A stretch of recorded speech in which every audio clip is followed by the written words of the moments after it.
Party ఫిర్యాదు వ్యవహారంలో speaker తుది తీర్పు ప్రకటించారు. దానం కడియం అనర్హత పిటిషన్లను స్పీకర్ ప్రసాద్ కొట్టేశారు. ఎమ్మెల్యేలు దానం నాగేందర్, కడియం శ్రీహరికి స్పీకర్ క్లీన్ చిట్ ఇచ్చారు. ఇద్దరి విషయంలో వచ్చిన ఫిర్యాదులను స్పీకర్ డిస్మిస్ చేశారు. ఇక ఎమ్మెల్యేలు దానం నాగేందర్, కడియం శ్రీహరికి స్పీకర్ క్లీన్ చిట్ ఇచ్చారు.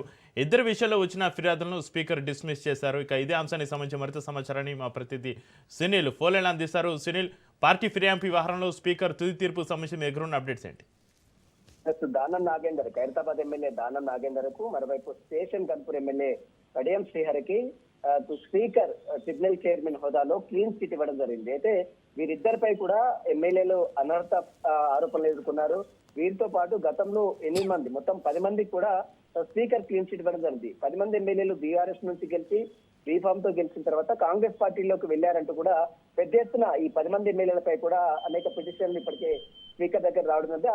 దానిపై సుదీర్ఘంగా విచారణ జరిపినటువంటి స్పీకర్ ట్రిబ్యునల్ చైర్మన్ హోదాలో ఆ పిటిషన్లు అన్ని కూడా కొట్టివేయడం జరిగింది. వారందరూ కూడా బీఆర్ఎస్ శాసనసభలో కొనసాగుతారు. వారు పార్టీ మారినట్టు ఎక్కడ కూడా ఆధారాలు లేవనేది స్పీకర్ చెప్తున్నటువంటి మాట. కానీ బీఆర్ఎస్ నేతలు మాత్రము దానం నాగేందర్ విషయాలకు వస్తాయి. అటు ఖైరతాబాద్ ఎమ్మెల్యే దానం నాగేందర్ ఒక బీఆర్ఎస్ నుంచి బీఫామ్ తో బీఆర్ఎస్ లో గెలిచిన తర్వాత మళ్ళీ కాంగ్రెస్ పార్టీకి వెళ్ళాడు. కాంగ్రెస్ పార్టీ నుంచి ఎంపీగా ఎన్నికల్లో పొడి చేస్తారు. ఆ ఎన్నికల్లో ఓటమి కూడా చెందాడు. అయినప్పుడు కూడా ఇంకా కాంగ్రెస్ పార్టీలోనే ఉన్నటువంటి దానం నాగేందర్ ఇంకా బీఆర్ఎస్ పార్టీ ఎమ్మెల్యేలుగా కొనసాగుతారంటూ కూడా స్పీకర్ ఏ రకంగా తీర్పు ఇస్తారనేది సర్వత్రా రాజకీయంగా అయితే తీవ్ర విమర్శకు అయితే దారితీసింది. ఇక కడియం శ్రీహరి విషయానికి వస్తే తన కూతురు ఎంపీగా పోటీ చేసింది. ఎంపీ ఎన్నికల్లో అనేక సభల్లో సమావేశంలో పార్టిసిపేట్ చేసినటువంటి కడియం శ్రీహరి ఇంకా బీఆర్ఎస్ పార్టీలోనే ఉన్నట్టు స్పీకర్ ఏ రకంగా చెప్తారంటూ కూడా మరోవైపు స్పీకర్ తీరుపై కూడా కొంత ఆగ్రహం వ్యక్తం చేస్తున్నారు బీఆర్ఎస్ శ్రేణులు. మరి ఇప్పటికే 10 మంది ఎమ్మెల్యేలకు సంబంధించిన విషయంలో స్పీకర్ అయితే తుది తీర్పిచ్చారు. ట్రిబ్యునల్ చైర్మన్ హోదాలో వారందరూ కూడా ఇక నుంచి బీఆర్ఎస్ శాసనసభలో కొనసాగుతారంటూ కూడా స్పీకర్ క్లీన్ చిట్ ఇచ్చినటువంటి నేపథ్యంలో ఈ రోజు మాత్రం దానం నాగేందర్ పై పిటిషన్ దాఖలు చేసినటువంటి పాడి కౌశిక్ రెడ్డి కావచ్చు, మరోవైపు అటు ఏలేటి మహేశ్వర్ రెడ్డి కావచ్చు, ఈ ఇద్దరు పిటిషన్లకు సంబంధించిన విషయంలో స్పీకర్ అయితే ఆ 2 పిటిషన్లు డిస్మిస్ చేయడం జరిగింది.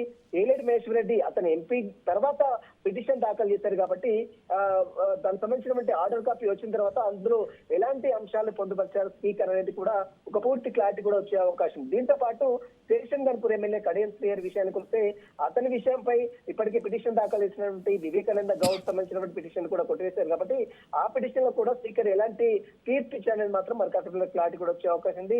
మొత్తం మీద రేపు దేశ సర్వోన్నత న్యాయస్థానం సుప్రీంకోర్టులో విచారణ ఉన్న నేపథ్యంలో త్వరగతిన ఈ పిటిషన్లని క్లోజ్ చేయాలనేటువంటి ఉద్దేశంతో స్పీకర్ ఈ రోజు